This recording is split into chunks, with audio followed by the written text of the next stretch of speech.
Hello everyone and welcome back for some Reddit stories in Minecraft. Today I'm going to be reading the stories from r/Let's Not Meet, meaning that these are true stories. Like always, if you're enjoying the content, make sure to subscribe and leave a like, and without further ado, here goes the stories. Okay, here's the first story. Encounter with a Vampire Girl. This is the first and hopefully last time I'm writing here, so I apologize if it's difficult to read, but I just wanted to share this with you, as I think this is the right place, and at the same time get this case out of my head. Context: I am a 26-year-old male. The incident occurred a week ago in Coin, where I was invited by my friend and business colleague. At 8 o'clock in the evening, I was on my way home and sat down at the bus stop to wait. I was alone there, except for a girl sitting on the other side of the bus stop. It was almost empty. At first I didn't pay any attention to her and was busy texting my friends. However, several minutes passed and the bus still did not arrive. During this time I put my phone aside, and that's when I began to notice some obvious oddities, to the point of feeling very uncomfortable. The girl looked to be almost 30 years old, thin, dressed in a black dress and long black boots, with a hat lying next to her seat. What confused me a little was her unnaturally unhealthy pale skin, especially on her face. It was probably just makeup or something like that, and her bags under her eyes were outlined in black. Nothing unusual. I've seen many people with informal styles and appearances, but her eyes were so empty, lifeless, glassy. However, like a python looking at a mouse. At the same time, she smiled weirdly and disgustingly, sometimes licking her lips and quietly humming some melody.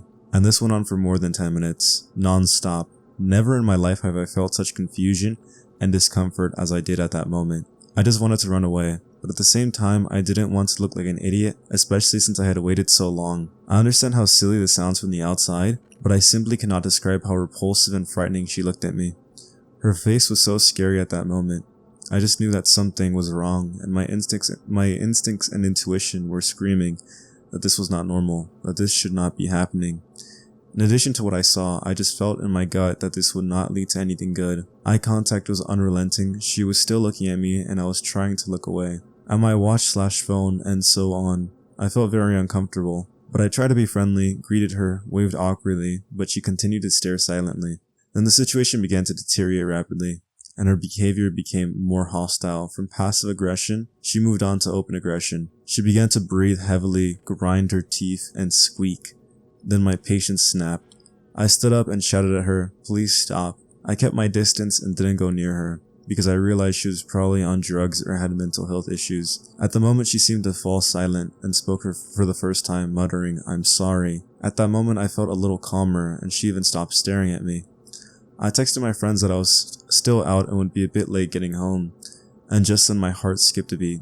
She let out a loud cry, like a scream. The girl jumped up from her seat and started coming towards me, muttering some weird stuff in German. I was confused and gradually, step by step, prepared to retreat, until the girl suddenly started chasing me and rushing towards me. This crazy clung to me with her long sharp nails, drawing blood, and tried to bite me several times, tearing my shirt at the shoulders. I had no choice but to hit her between the ears, as it was a matter of my safety, health, and possibly even my life. After that, I pushed her aside and in a few moments managed to run to a small shop where there were some people. I briefly told them what had happened to me, and they told me to call 110, which I did. My scratches on my arm were successfully treated by a local worker, for which I am very grateful to him. Later I went to the police station and showed them my injuries/scars on my arm. I told them about the incident, and they suggested that I file a report in order to bring the attacker to justice. However, I refused to do so because I was due to return to my homeland in 3 days and simply did not have time for all the red tape. I still don't know who this lunatic was or what motivated her, but here's my banal lesson. Never underestimate the number of crazy people around you, especially when it comes to big cities and if you are alone. I am a grown man and was able to stand up for myself, but imagine if a child or an elderly person had found themselves in the same situation. I'm afraid to imagine what would have happened next. This is not the worst or scariest thing that could happen in my life, but it was so damn crazy and frighteningly absurd. P.S. and yes, fuck public transport. After this, I always use a taxi when I'm abroad again. And moving on to the next story. Guy dressed as a clown stood outside store window for hours with only 3 teenage employees inside. Every time I tell the story, I kick myself for not taking any pictures or documenting any proof of the incident. It sounds so unbelievable. I don't think my manager would have believed me if there hadn't been 2 other employees to corroborate my story.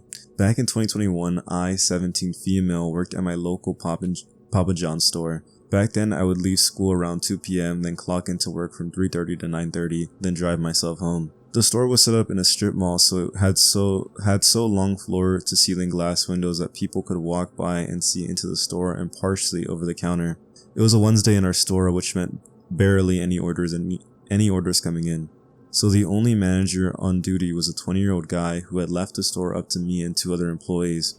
For the story, I'll call them T, 15 male, and M, 17 female. It was the 3 of us alone that afternoon, basically holding down the fort till our manager came back for closing at 9:30. M and T were hanging out at the cash register while I was preparing pizza dough. I was barely an hour into my shift when I looked up and saw a tall guy in a full clown costume walk by the store. He was wearing one of those Spirit Halloween clown masks with blue hair attached to it, as well as a full body onesie thing that was bright yellow with polka dots on it.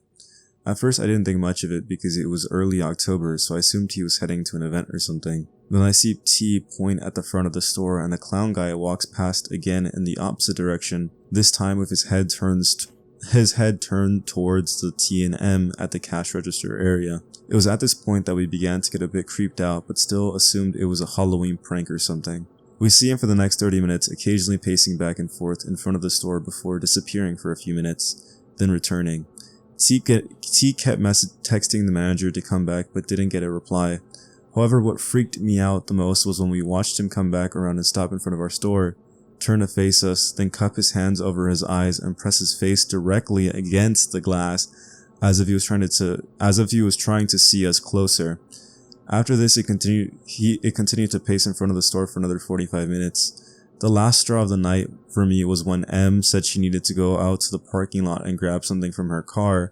The parking lot was directly in front of the store entrance, so obviously T told her it was a bad idea, but eventually it was agreed that T would watch by the front door as M went out to her car to get something.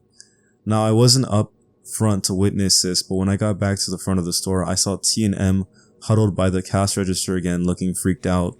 They told me that when M went out to her car to grab her stuff, she turned around and saw the clown guy back near the entrance of the store just staring at her. Then as she walked back towards the store, the guy proceeded to hump the air while looking at her. M then rushed inside and T locked the door. After that, we directly called the store owner on the office phone to explain the situation. The owner then got in contact with the manager on duty, who finally came back to the store around 8 p.m.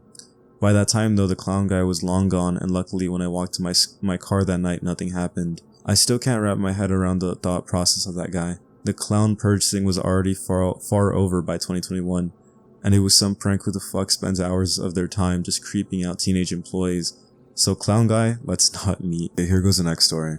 Strange encounter in the woods. This happened today and I just can't get it out of my head, which is why I decided to share this to you guys. By the way, please excuse mistakes in my grammar. English is not my first language. I am currently visiting my grandma and she lives in a small town with just a couple hundred people in it. I do small hikes daily here. We used to do them together, but because of the sunny weather today, she decided to stay home. Everything was going as usual and I decided to do a small hike along this little path through the woods that my grandma had recommended to me.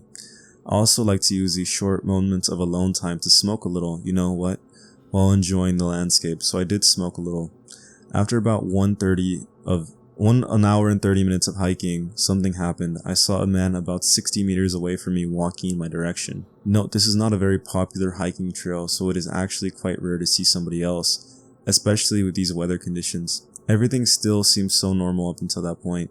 As he came closer, I noticed him really staring at me as I awkwardly broke and re-entered eye contact. The closer he came, the more tense I felt. I have to add, I'm a man and can definitely defend myself, and I met a few other people on this path before, where everything was and felt completely normal. This one was different. As I walked past him, I noticed a strange grin on his face. He had really bad teeth and was quite tall, and he walked in a way that really unsettled me.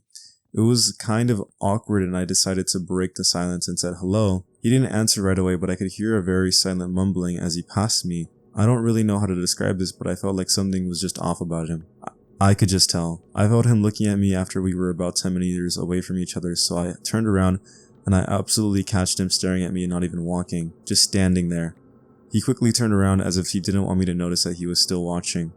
Remember, I smoked a J about 20 minutes earlier, so this all really freaked me out. I tried to put it aside as paranoia from the weed. After about 20 minutes of following the trail, I noticed that I am walking into a dead end because I previously took a wrong turn, so I had to turn around, the exact way that strange man from earlier went. I decided to pull myself together and distract myself with some music as I headed back, but I just couldn't get the previous encounter and the fact that I had to go in his direction again out of my head. I kept walking for about 40 minutes. At this point, I thought to myself that the chances of meeting him again were slim, and that I should just focus on getting home. As I began feeling very tired from the constant sun, I also had this thought: no one would ever find me here, which is a very scary concept in my opinion. I was making progress, but then I saw someone sitting on a small bench right next to the path. It was him. I felt like I was in a goddamn horror movie. Thoughts rushed through my head. Did he wait for me? Did he know about the dead end and knew that I would have to head back? I was kind of panicking, but decided to keep my cool. The bench was placed in a way that he could not see me at, but would have a perfect look at me facing my back when I would walk past him. As I came closer, my heart began to beat in a way it didn't in years. The kind like you just ran a marathon and came to the finish line. I was freaking out. As I came closer, he noticed me and began looking at me over his shoulder, and then there it was again. That same grin he gave me earlier. I had goosebumps. I kept walking in a normal pace and didn't go a second without looking behind me as I walked past. He kept staring in a strange way. He was just so creepy, and I had this fear that he would suddenly get up and chase me. After he kept looking right into my soul, I started slowly jogging, which turned into a sprint. I ran as quickly as I could until I could not see him anymore. Going home, I could not get this out of my head. This really startled me. Please don't write this off as a misjudgment because I smoked weed earlier. This was real. There was something not right with him. I could just sense it. I have never felt this way about anyone I've ever met. This is a real story and I will not forget this encounter anytime soon. Somehow I can't brush off this thought that maybe I was just really lucky today. Okay, moving on to the next story. I tried to help a girl at 3 AM. I was probably the one who needed help. This happened literally yesterday and I honestly don't think I fully processed it yet. Me, female 19, and my friend, female 19, were biking home at around 3 AM on a dimly lit street right next to our house. On one side was forest, pitch black beyond the tree line, and on the other side were a bunch of houses. From far away we spotted a red car with one broken headlight parked ahead. As soon as we got closer, the car started moving past us very slowly, then made a U-turn and drove past us again. Even in the dark, it was obvious we were two girls alone at night, so we put some space between us and them. As soon as we got to the sidewalk, we noticed a girl standing partially hidden behind a white truck, watching that same red car. The car was creeping towards her. Then she ran off, running up the sidewalk and turning into a bike path that cuts through the forest. Immediately, two men got out of the car and followed her in, so we decided to follow and try to help that girl. Survival instincts hadn't kicked in yet. I live next to that forest. I know how dark it gets. No one walks that path without a flashlight unless they have a reason, and even then it was 3 in the morning. The slow footsteps, the bucket hat guy, the way the car disappeared, it all just felt wrong. We reached the path entrance and saw the red car just waiting there. The driver, a guy in a white bucket hat, looked straight at us, then sped away far into the street. The path was pitch black. We walked in fence on one side, dense forest on the other. That's when I noticed it. Slow, deliberate footsteps, keeping pace with us, definitely not an animal and heavy enough to be a person. We kept walking on until my friend spotted the girl ahead of us. She shined her flash and called out, "Hey, are you okay?" The girl looked over her shoulder, stared for a moment with this unreadable creepy expression, and then took off running deeper into the darkness. At that point, our survival instincts finally kicked in. We turned and sprinted back the way we came, screaming as we ran. We called the police as soon as we got back to the street. Within minutes, 3 police cars arrived. They asked questions and one ghost car drove down the forest path. About 5 minutes later, they returned and showed us a photo of the girl. The cops said they found her with one man, which made no sense, because less than 10 minutes earlier, we'd seen her completely alone and running away. They also said neither of them would identify themselves or explain why they were there. They brushed us off, saying we could go home now. As we walked away, we saw 3 people get into a police car, which made it even weirder, because earlier they said there was only one guy with her. So was there really someone following us in the woods? I kept thinking, what if this was trafficking bait? Maybe the only reason they didn't go after us was because we started screaming. Either way, I can't stop replaying it in my head. Okay, now for the next story. Almost kidnapped in China. So I wrote a book of personal essays and included the story, and one of my readers mentioned this community might like it, so I'm here to share. I'll try to be more brief here, lol. I lived in China from 2011 to 2016, and this happened in mid-2012. My friend and I decided to visit the coastal city of Qingqiao for a weekend. It was only a 3-hour train ride away, and my friend, who was uber rich but also a mess, was personal friends with the owner of the observatory turned hostel that we'd like to stay at when we visited as groups, but this time it was just the two of us. After a lovely day, we decided we wanted to hit the bars, but we wanted to stay away from downtown. We got in a taxi. I can speak pretty good Chinese, my friend cannot, and I tell him we want to go to the closest bar. Don't care if it's not popular, just take us wherever you want to go. As a side note, on the way to who knows where, our driver spotted this awesome fruit market, and he paused the meter while we all bought fun fruits. So he takes us to a random bar, and it's definitely a club that wants to be a club, but it isn't quite clubbing. Perfect, totally here for it. We go in and about 1/4 of the tables, lots of tables in Chinese clubs, instead of open dancing space, you just dance in between the tables, are full and the bar is completely open. We take a seat at this bar and order a round of beer, and my friend pulls out a pack of pills. You see, she was an addict and was taking literally 12 lunesta a day, and would take 6 at a time, then just starts drinking. You could get the generic brand OTC still in China back then. Part of the reason she asked me to go with her is because I always refused to just leave her whenever she got to a state that she couldn't function. And while she was paying for the whole trip, and I was both eager to please and eager to party. Well, I was a dumb 20-year-old and decided that I too wanted to know what it was like to get high on Lunesta, and asked for a pill. She refused at first, saying I couldn't handle it, but I kept pestering and she gave me a half a pill. Down the hatch it went. Suddenly cut from black, the club is now booming and there's this big guy in my face talking to me like we're in the middle of a conversation, and the bartender slides us over 2 shot glasses and guy gestures to cheers as I cheers and drink tequila, fade to black. Cut from black again, and now there's nobody in the club except for me, Big Guy, the staff, and a couple of other stranglers. I'm pretty lucid now. Big Guy says he doesn't know where my friend is, but he knows how to get me back to the observatory, and says he can give me a ride. I accept and get in the front of his van, and we're driving and driving and driving and driving way longer than what our taxi driver took. So I said as much, and he just calmly says, "Oh no, we're not going back to my place. I've got some friends there who really want to meet you." My brain went full, and I immediately started trying to quietly find a way to escape. Noted the door was unlocked good, but we were driving too fast for me to jump out, and it's not like people would see something bad happen and step in to help. That just doesn't happen there. So I'm taking stock of everything I have on me, and it all comes together. I feel my cigarettes. I see a 24-hour convenience store at the upcoming intersection. The light is yellow. The lights turn red. As soon as we were slowed enough, I screamed, "I have to buy cigarettes!" Flung the door open and ran into the Unimart. I begged the cashiers to please call the police because there was a bad guy after me. Please help. But they refuse and start yelling at me to get out of their store. Then Big Guy walks in, sees me, and starts speed walking towards me. I scream for them to call the police again, and they're yelling to get out. Get out. So now I'm running through the store while Big Guy is chasing me. After I'm knocking over displays in between us and everything, and suddenly the police come in, I sprint over to them and get behind them and point to Big Guy and say, "He's trying to take me.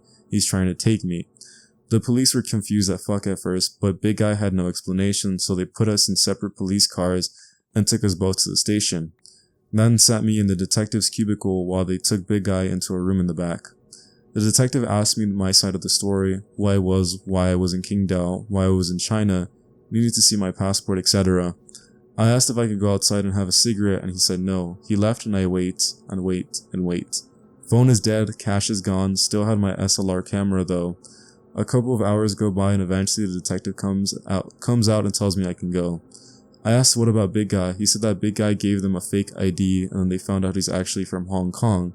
He refuses to say why he's in Qingdao when he's supposed to be in another city, refuses to say where he's currently staying, so they're holding him for more questioning. I told the police that my phone was dead and I didn't have any money for a taxi, but they told me, oh well, low. But I eventually was able to find a taxi driver that sympathized with my story and traded me a ride to a hostel for a cigarette. I get to our room and it's locked, but I didn't have a key. My friend had the only one. It took literally 10 minutes of banging on the door for my friend to wake up, unlock the door, and then go back to bed. Honestly, I was just glad she was safe. So to both Big Guy and Lunesta, let's not meet. Moving on to the next story. Man asked to take before photos. This happened in August of 2013. I was visiting Montreal for their driver's site weekend, which was basically like Pride but took place a long weekend before the official Montreal Pride. My best friend at the time had met a guy at Toronto Pride a month earlier, and he invited both of us to come there so my friend wouldn't be uncomfortable going to spend the weekend with someone he didn't know well. We arrived on Thursday and the trip was going great. We went out the first night, walked the streets that were closed off to cars the next day, and let our host meet us a nice dinner, and then we went out again Friday night. Just a quick note before I get into what happened, I partied quite a bit with drugs at this time, and I also in the past had a tendency to lose my cell phone, so for about a year prior, I stopped taking my cell phone whenever I went out. So that Friday night we went out to a club, parking which sadly has since closed, and it was another fun night. The music was great and the tequila shots were incredibly cheap. I was dancing and moving all around the club, but would circle back and check in with my friend and our host, and I would also run into people that I knew who were also visiting from Toronto. Ended up taking some MDMA from one of them. Danced some more until I was completely soaked in sweat, so I went to the bathroom to wipe myself down and pee. When I got into the bathroom, there was someone leaving, but it looked like I was the only one in there. I went and used the stall because I had a hard time using the urinal, and when I came out, I was quite surprised to see a man in the corner of the washroom smiling at me. He looked in his mid-30s, on the shorter side and a bit chubby. He was wearing a polo t-shirt and jeans and had glasses, and I remember thinking when I saw him he reminded me of an accountant. Not sure why that thought popped in my head. I was pretty sure I didn't hear the door, but I couldn't be so sure. So I just smiled back and said hello as I went to wash my hands. "Hello," he responded. "Are you having fun tonight?" I replied I was, and that the music was incredible, and was wiping myself down with paper towels on my shirt. "Do you want to do some coke with me?" he asked. Now, this was not the first time I had been offered coke in a bathroom at a nightclub, and had done this in the past and ended up having some good experiences and met some interesting people. So I was already high and drunk and not thinking much of it. I said, "Sure, I would love to, thanks. I just live right near here. It's at my place if you don't mind coming over. We can do some lines and have a drink then walk back to the club," he replied. Now, obviously looking back, I realize how very dumb my following actions were, and I can't imagine myself being so stupid and careless now. But without thinking about it, I agreed and I left with him. The club allowed you to re-enter if you had a wristband. We chatted on the walk over to his place. He asked me where I was from because I didn't seem like I was from Montreal, and what parties I had gone to and how old I was and my name. I asked his name, but he instead responded that we had arrived. The whole wall felt like 15 minutes, but I honestly hadn't been paying much attention to where we were walking. His apartment was in this building that had 3 floors, and his unit was on the 2nd floor, and you had to climb this long, narrow metal staircase, and his dorm seemed to be in the middle of 2 other apartments on either side. He unlocked the door and let me in first, flicked on the lights and told me to make myself comfortable. I was walking and noticed that he had carpet, so I turned around to ask him if I should just take my shoes off when I noticed that he was locking the door from the inside with a key above the regular lock, and in that moment I was overwhelmed with a feeling of dread like I had never felt before. The danger I'd possibly put myself in another city, no phone, nobody knows where I am, and now seeing this person locking their door from the inside with a key. I just thought to myself, I'll pretend I didn't see that. I won't take off my shoes and politely hang out for a few minutes, then ask to head back. I also thought I could be having an extreme overreaction to what I saw because I was high, but as I looked around, everything inside of me just was screaming, "You need to get out of here." I went and sat on the arm of the couch. He said I should take off my shoes and relax. I was getting a better look at him now in the light of his apartment. He still looked plain and unassuming, but his eyes looked shifty, and he pulled down both the shades on the windows that were on each side of the door. I told him that I was okay and I was eager to get back to dance, so he said he would make us drinks and we could go back. The apartment looked much bigger inside than it did from the street. It was an open layout with the living room beside the kitchen and then a hallway in the middle with closed doors painted black, and I could hear music coming from one of the doors. I asked him if someone else was there as he came from the kitchen with a glass, and he replied no. As he handed me my glass, he looked me up and down. I wasn't wearing a shirt. He said with this increasingly creepy smile spreading across his face, "You have a very beautiful body, especially your chest. Would you mind if I took some before photos you before we went back?" Every alarm bell is going off in my head now, and all I can think about is Jeffrey Dahmer and all his Polaroids, and what am I going to do, because that was such a creepy thing to say, and all I can manage is a polite laugh as I take the drink and say, "Sure." "Excellent," he says, and then tells me to take off my shoes, and he is going to get the coke and his camera and to finish my drink. He walked down the hall, takes out his keys and unlocks the second door and opens the door enough to slip in and close it behind him. The second that door was closed, I jumped up, ran over to the sink and dumped my drink, put my shirt on, it had been tied around the belt loop of my shorts, and ran to the front door. I was able to turn and unlock the regular lock, but the door would not budge. I kept turning and pulling, but nothing, and I heard from behind me, "What are you doing?" I turned around and he was standing at the base of the hallway with one of those professional cameras slung around his neck and holding a square mirror with a pile of white powder on it. I thanked him for the drink, gesturing to my empty glass, but that it was getting late and I wanted to get back, but we could exchange numbers and maybe meet up tomorrow. His demeanor slightly changed, but he was still smiling, but his tone when he next spoke sounded irritated. He asked me if I was nervous about taking the photos and I should just wait for my drink to relax me, and I said no, that I wanted to go. The exchange of him telling me to stay and me saying no went back and forth for about a minute, when he suddenly glared at me, put down the mirror, pointed at the couch, and said, "Sit down now." Not knowing what to do or how I was going to get out of this, I remember that there was other units on each side of us, and it had been around 2:30 in the morning at this point, so I just started screaming at the top of my lungs like a madman, banging on the door, the window, the wall. "Shh, shut up, be quiet," he snapped at me as he ran to the door. He quickly unlocked and told me to get out and stepped aside.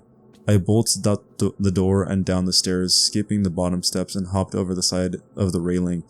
I looked up behind me when I landed and he wasn't there, but I heard a door slam and took off running down the street. I hadn't paid attention on the walk there, so I didn't know which way to walk, but I knew it was close, and luckily I was able to wave down a passing taxi and take it back to the bar. When I got back to the bar, I found my friend in the same spot dancing. The whole incident must have been less than half an hour.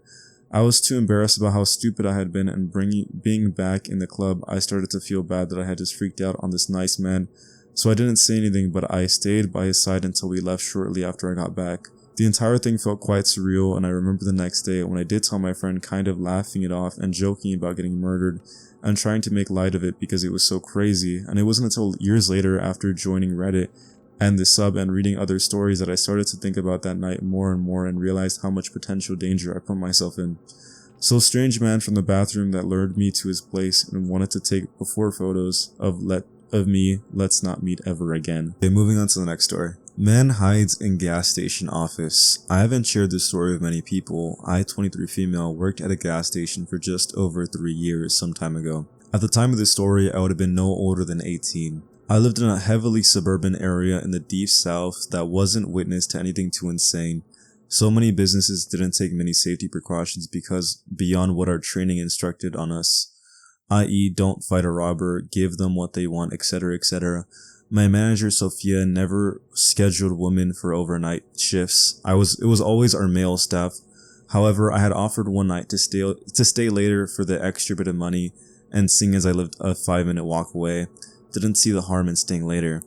One thing I feel like I need to mention is that it gets incredibly dark in the south at night, and the sun sets quick.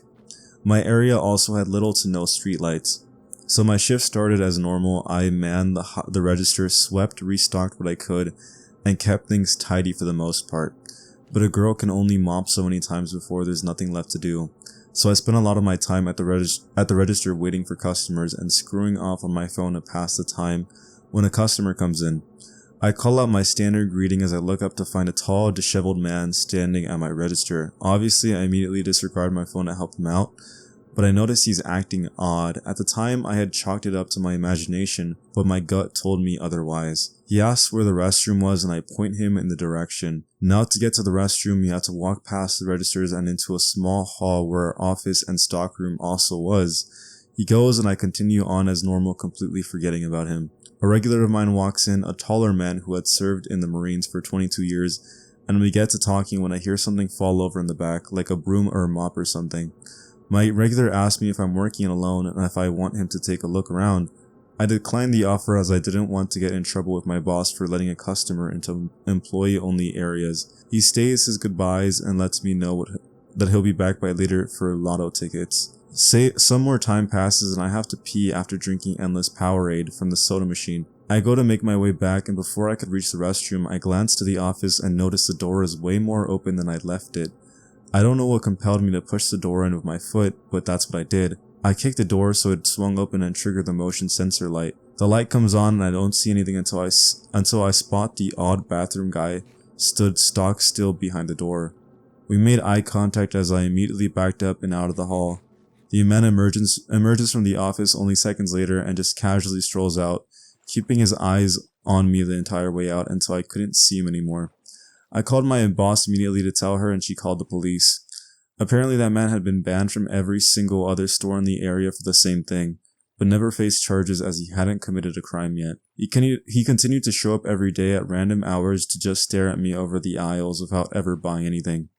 I'm not sure what his intentions were or why he'd hid, but something about the way he stood so still long enough for the motion light to turn off doesn't sit well with me. Creepy man from the gas station, let's never meet again. That's all the stories I've had for you today, and I'll see you guys next time.